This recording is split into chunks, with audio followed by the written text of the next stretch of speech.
Seja muito bem-vindo e muito bem-vinda a mais um vídeo aqui no Canto Rubro Negro, saindo 6 da manhã, um vídeo, na verdade, de debate. Aqui a gente vai debater muita coisa, muitos comentários que a gente viu nas redes sociais, aqui também no YouTube, sobre estilo de jogo. Carpini quer montar um time mais propositivo, Carpini quer voltar a fazer o que fazia na Série A, ter um time mais reativo. Aparentemente, inicialmente não. Mas a gente vai aqui tentar trazer e elucidar todos os pontos. Então já peço para você, aperta no gostei, mande pra galera, compartilhe, bota aí pra hypar esse vídeo se você achar o debate saudável. E claro, comente também, porque aqui a gente sempre fala de fato e de opinião. Aqui a gente vai até trazer alguns fatos, números, etc. Mas aqui é mais um debate. Então eu quero saber a sua opinião, tá bom? Eu tava conversando com o Paulo, que eu vi muitos comentários aqui falando a respeito de que Carpini mudou a forma de jogar, passou a ter um time mais propositivo, passou a ter um time que tem mais a bola, que tenta controlar mais o jogo, até pelo próprio losango que a gente tentou do Bavi, em tese, um losango seria para conseguir ter um pouco mais de controle de bola e etc. E acabou que contra o Juventude especialmente não funcionou. O grande ponto é, nós temos vários pontos de debate aqui. O primeiro, a gente de fato deve voltar a ser um time reativo em quais jogos, quais contextos? E o segundo, vamos considerar todo mundo, vamos considerar Eric, Matheusinho, Kaiser, Baralhas, que não jogou o último jogo. Esses reforços, o próprio Léo Pereira, vamos colocar Léo Pereira, esses reforços, eles aumentam o nível de quando o Vitória precisar propor o jogo? Acredito que sim, parece uma resposta óbvia, mas o grande ponto é, até que ponto? Até onde esse nível é aumentado? Então, Paulo, vamos debater sobre isso, porque eu acabei falando muito aqui, eu quero saber sua opinião e o que é que a gente conversou no off também.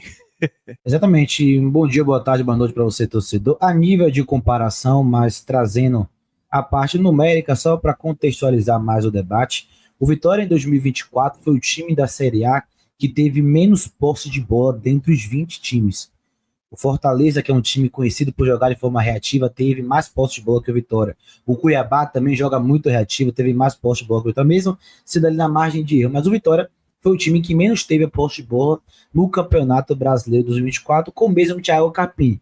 Neste momento que estamos gravando, após o jogo contra o Juventude, que o Vitória também ficou marcado por ter muita posse de bola, o Vitória tem 55% de posse de bola na temporada. É claro, que tem um contexto de campeonato baiano, que o Vitória vai ter mais posse de bola com o adversário, assim como a maioria dos times da Copa do Nordeste, mas a gente já inicia a Série A terminando um tempo com 65% de posse de bola com relação ao adversário. Então, acho que a sensação que o torcedor está tendo com relação ao Vitória desta temporada ou deste início de campeonato brasileiro ser um time que tem mais posse de bola do que necessariamente joga em transição com maior predominância, porque no passado o Vitória tinha posse de bola também em alguns contextos de jogo. Todo time em algum momento tem a posse de bola.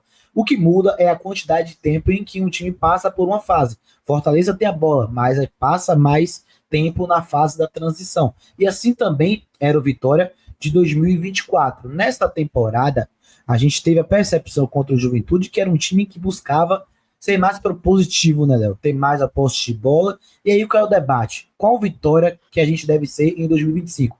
O que deu certo em 2024 e deu certo de fato que a gente foi para a Sul-Americana, escapou de rebaixamento, que no primeiro momento era para muitos irreversível, ou realmente apostar nessas novas contratações que ele citou e tentar ser um time mais técnico? E aí, Léo? Pois é, a gente não tem a resposta para isso, por isso que a gente está debatendo e quer saber a opinião de vocês. Eu acredito que existem contextos, na minha opinião.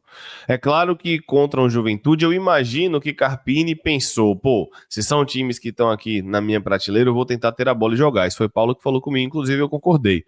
Já um Flamengo no Maracanã, eu não acho que ele vai para controlar o jogo. E me preocupa se ele for para controlar o jogo, porque hoje, sendo muito sincero, eu tenho que ser justo também. É tudo no campo da hipótese. Eu não vi ainda um time ideal do Vitória. Eu não sei, Paulo não sabe. O próprio Carpini não sabe e falou isso na coletiva. A gente não sabe o time ideal do Vitória. Mas independente do time ideal, vamos dizer que o time ideal tem Baralhas, vamos colocar um exemplo: PP, Mateuzinho, Eric, Léo Pereira e Kaiser. Ou Eric, Janderson e Kaiser. Vamos colocar um time ideal mais ou menos nesse molde. Eu não tenho confiança o suficiente para entender que o Vitória vai ter a bola e vai conseguir reconstruir contra a maioria dos adversários.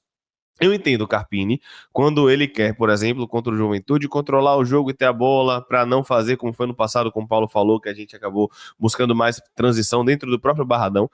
Mas eu acho que precisa existir um equilíbrio, Paulo.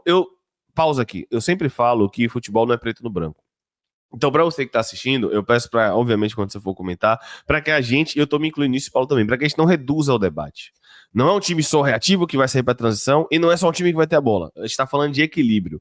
O que é ideal que seja predominante? Dentro do Barradão, a gente sabe que a Cultura é um time que tente propor, que tenha mais a bola.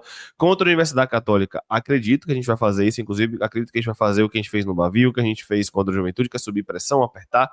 Mas em outros contextos, talvez não, Paulo. E o quanto esses reforços com o time, entre aspas, ideal, aumentam o nosso nível? Exatamente. A gente sabe que o time do Vitória ainda tem um elenco um tanto quanto desequilibrado. E embora a gente trouxe reforços neste momento que, em tese, são para levar o nível técnico do time, mas um dos principais problemas do Vitória no ano tem sido tomada de decisões. A gente tem sofrido com tomar decisões em transição e em organização ofensiva sendo propositivo. Por exemplo, a prova viu o jogo do Juventude. A gente teve uma jogada trabalhada, construída, de triangulação, de infiltração, e que Fabrício chuta a bola para fora. Na mesma proporção que no mesmo jogo a gente teve a jogada no primeiro tempo de transição, de contra-ataque, que Janderson finaliza no gol, vem tocar para o rato e finaliza mal. Ou seja, a gente, independente da fase a qual a gente esteja, estamos sofrendo muito com tomada de decisão. Então, acho que Carpini, um dos pontos que Carpini mais fala nas coletivas é sobre isso. Ele fala muito sobre os gols que o Vitória vem sofrendo, a tomada de decisões individuais dos atletas, a erros individuais. Ele vem credenciando em alguns momentos a falta de gols a também esses erros individuais. E aí a grande pergunta é, como trazer esse equilíbrio para, uma vez que o próprio treinador identifica que o time talvez não seja tão qualificado quanto ele esperava, mesmo sendo ele um dos participantes, qual vai ser o jogo que esse time, que para ele mesmo passa por um processo ainda de qualificação na montagem, vai precisar ter mais a bola, e qual jogo ele vai ter que entender a limitação perante o adversário para tentar jogar de forma mais ativa. A nível de comparação, ano passado, no Barradão, enfrentando o mesmo Juventude, o Vitória teve 34% de posse de bola. No Barradão. E fora de casa, agora com o Juventude, o Vitória teve 64% de posse de bola. E o Vitória agrediu mais o Juventude no Barradão ano passado do que agora no Alfredo Jaconi, com 64% de posse de bola. Então, é um debate que a gente tem que entender, primeiro, onde está o nosso elenco e quais são os jogos que esse elenco pode ser, entre aspas, confiável para ser propositivo. E principalmente, eu peço mais vezes para você apertar no like, mas eu vou trazer também sobre a questão coletiva. Eu vejo o Carpini falando muito sobre o individual, mas o coletivo dele também vem decaindo. A gente vai debater sobre isso agora.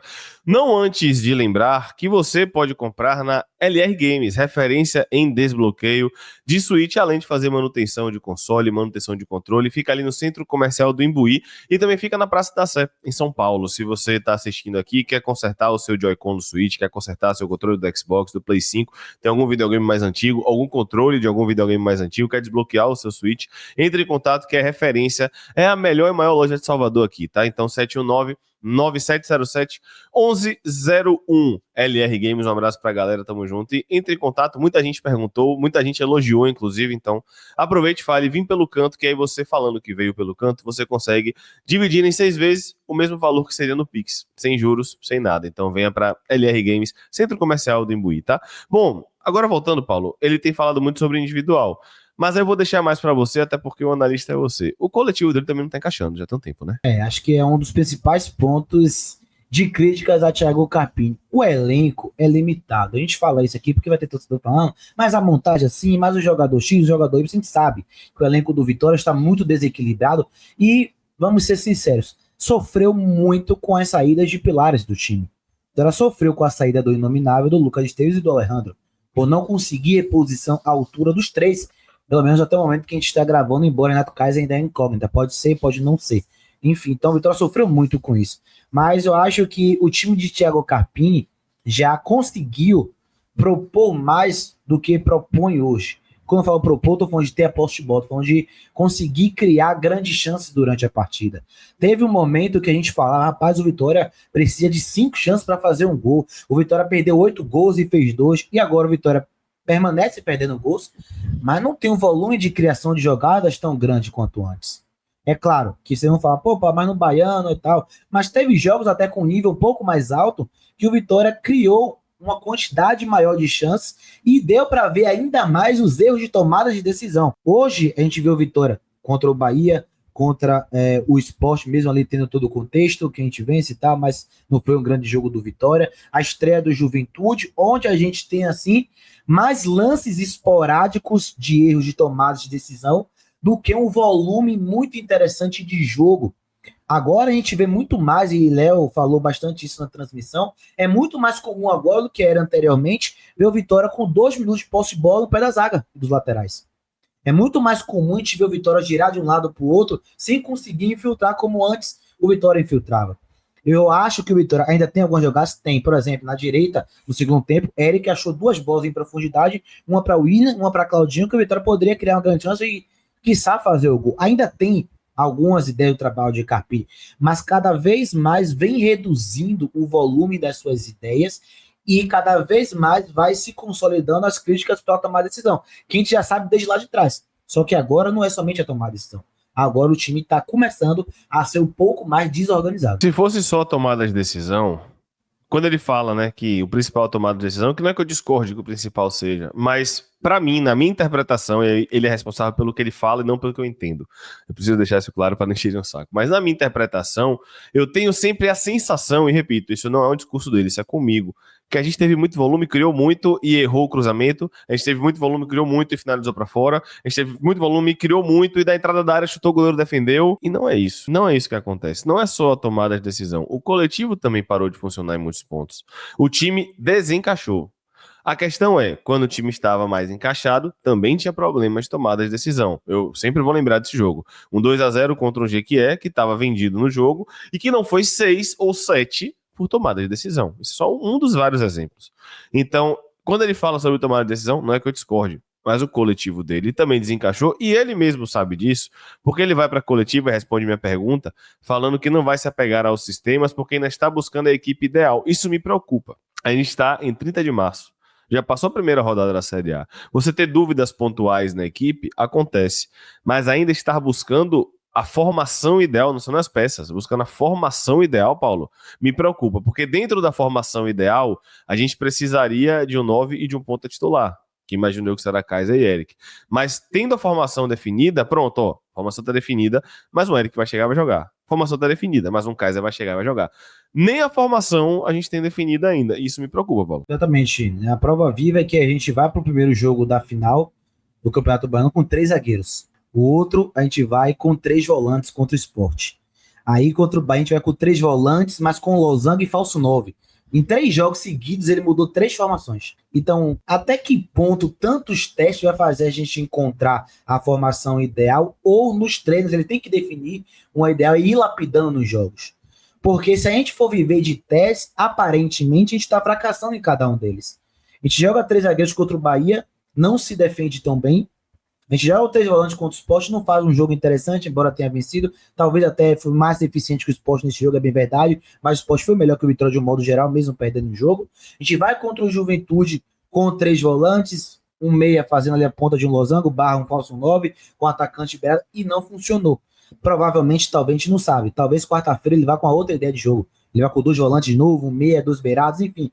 Então, até que ponto também chegou o momento de se definir e trabalhar dentro disso. Dentro do próprio jogo do Juventude, a gente começa com o losango, depois a gente vai para o padrão, que são 3 atacantes, depois a gente termina com o Janderson, Fábio e segundo atacante. Então, dentro do jogo do Juventude, a gente variou o sistema e efetivamente não adiantou muito.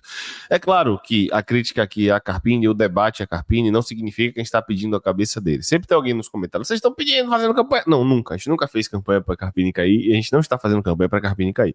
E, principalmente, eu também não posso ser injusto, que, claro, eu acho que a gente deveria, sim, já ter uma formação ideal, mas eu não posso deixar de culpar Fábio Mota e Maneca por terem conseguido um centroavante dia 28 de março. Exato. Eu não posso deixar de criticar, porque a gente trouxe um ponto que a gente considera titular, que é Eric, no dia 20 de março. Eu não posso deixar de criticar.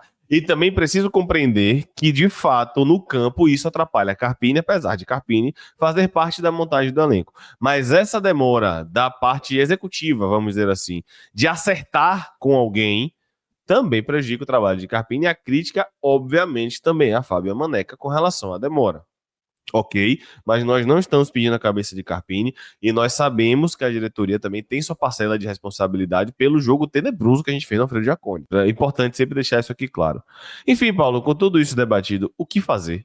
Agora chegou o momento, mais do que nunca, primeiro de tudo, suprir todas as necessidades de escassez, né, que não foram supridas ainda.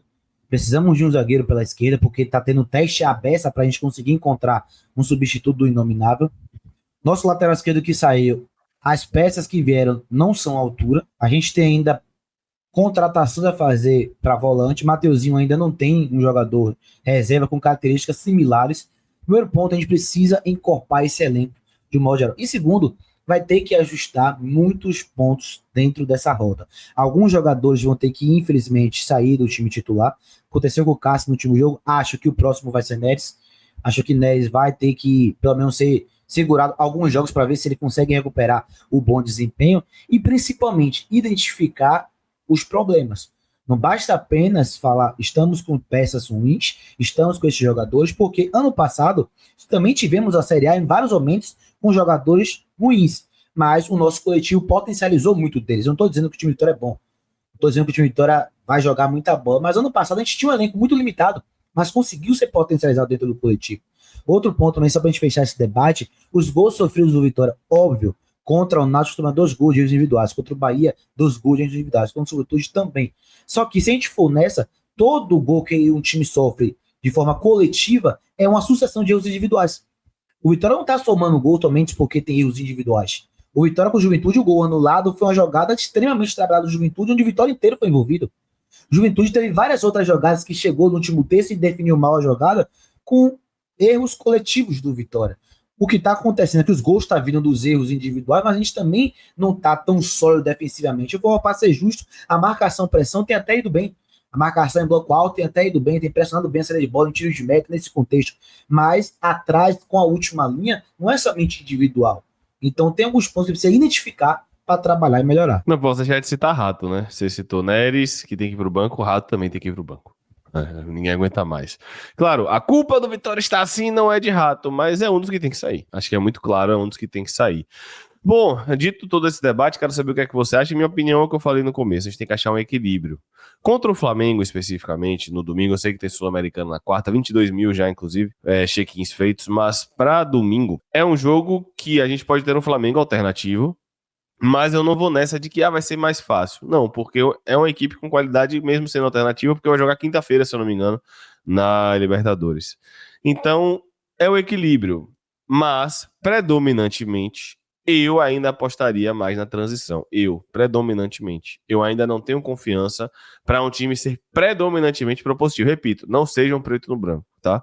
O futebol não é assim, é assim e acabou. Não. A gente vai ter momento de subir bloco, vai ter momento de baixar bloco, vai ter momento de propor, vai ter momento de transitar, fazer transição. Acho que predominantemente o Vitória pode apostar mais na transição. Ao invés de subir a linha para controlar o jogo, talvez seja melhor baixar a linha e esperar um pouco mais. Talvez em alguns momentos seja o ideal. Eu prezo por esse equilíbrio. Porque, por exemplo, tem que ser justo. Contra o Bahia na Fonte, a gente não teve esse equilíbrio. A gente subiu o bloco o tempo todo. O tempo todo. E a pressão funcionou. Mas, efetivamente, não teve nenhum chute no gol. Então, acho que tá faltando esse equilíbrio, Paulo. Saber fazer algo que Carpini faz muito bem e algo que ele falou nas coletivas ano passado, que é saber jogar o jogo. É saber o momento de pressionar, é saber o momento de esperar um pouco mais, é saber o momento de ter a bola. Infelizmente, contra a Juventude, isso não aconteceu. Contra a Juventude, o tempo todo a gente teve a bola, o tempo do Juventude contra o tempo todo, a gente tentou, o tempo todo é exagero, mas na grande maioria do tempo, tentou pressionar e ter a bola. Poucas foram as vezes, como foi aquela bola que ligou anulado, que o Juventude atacou a gente com vitória postado. Foram poucas vezes. Porque a predominância foi pressão e ter a bola. Eu inverteria. Mas não sei você, Paulo. Exatamente. E para mim, um dos grandes erros desse jogo é que eu vejo o Juventude não com o mesmo potencial e capacidade, mas com ideia similar. Juventude é um time mais perigoso quando não tem a bola do que quando propõe o jogo. Por exemplo, o que o Vitória entendeu contra o Fortaleza no Barradão ano passado. Vou dar posse de bola pro Fortaleza, vou terminar a partida com 25% de posse de bola no meu estádio e vou vencer por 2-0 porque o Fortaleza tem mais dificuldade quando tem a bola e, consequentemente, em bloco baixo tem menos espaço do que quando eu tenho a bola, estou mais exposto e esse time pode sair em transição. E acabou que o Vitória fez o inverso. Juventude é um time que tem um contra-ataque bom, pontas de velocidade de 1 contra 1, e o Vitória fez o que o Juventude queria. Teve a bola, deu espaço, e nesse espaço o Juventude conseguiu fazer os gols. Uma bola longa de Vitória estava com os zagueiros próximo ao meio de campo, tinha muito espaço para o centroavante romper nas costas, e depois o outro gol também da jogada onde o Juventude teve muito espaço. Eu também vou na mesma linha que você, Léo. Para mim, acho que predominantemente o Vitória tem mais chance nesse campeonato se for um time mais reativo, o que não significa que a gente não vai ter que propor o jogo. É o que o Léo falou aqui, eu reitero, é saber o equilíbrio. Vai ter momento que vai ter que ser 40% de transição, 25% propositivo. Não significa que você não está propondo, só está entendendo que você é um time que vai ter, pela carência ou pelo nível do adversário, jogar mais em reação. Perfeito. Lembrando mais uma vez que hoje, vou aproveitar para fazer um ad rapidinho, lembrando que hoje ainda tem Bragantino e Ceará e você pode apostar na Segurobet, a casa de apostas mais segura do Brasil. Não quero você viciado. Se você está colocando dinheiro que você não tem, você não está ajudando o Canto Rubro Negro. Vou tirar Paulo rapidinho aqui para fazer o ad. Você não está ajudando o Canto Rubro Negro quando você se vicia em aposta e faz besteira, tá? Por favor. Inclusive, a odd para hoje, para Bragantino e Ceará, é 2,07 Bragantino, empate 3,30, que claramente é o meu aqui, e Ceará 4,10. Você que quer apostar, o link tá aí na descrição, tá vendo na TV? Escaneia aqui ó, o QR Code da Segurobet, você se cadastrando e com o depósito mínimo da banca de R$ 20, repito, por entretenimento, faça por entretenimento, você concorre a sorteio de banca, camisa, ingresso e muito mais. Então, faça seu cadastro e jogue com responsabilidade, tá bom, rapaziada? É isso, o vídeo acabou ficando longo. Eu imaginei que o vídeo ficaria longo, mas eu peço mais uma vez para você deixar o like e se inscrever. Paulo, algum recado final, alguma coisa? Só pedindo pra galera que daqui a pouquinho, quando você tá vendo esse vídeo, vai sair a análise do jogo contra o Juventude. E é uma análise de derrota. A gente sabe que tem dois públicos, quando o Vitória ganha na análise e quando o Vitória perde. Mas é importante a gente demitificar algumas coisas dentro desse jogo pra gente ver realmente qual é o futebol do Vitória hoje. Então, conto com a sua audiência e seu like lá também. Tamo junto. Acabando esse vídeo, você vai ser redirecionado e redirecionada primeiro para a transmissão de Vitória Universidade Católica. Estaremos todos no Barradão. Rádio Canto Rubro Negro, já que não pode imagem, né, de dentro da cabine. Então, vamos fazer uma transmissão aí diferente. E mais uma vez, peço para você apertar no gostei, apertar no inscrever-se. Meta de 100 mil esse ano. Tamo junto. Valeu, Paulo. Valeu, galera. Um abraço. Fui.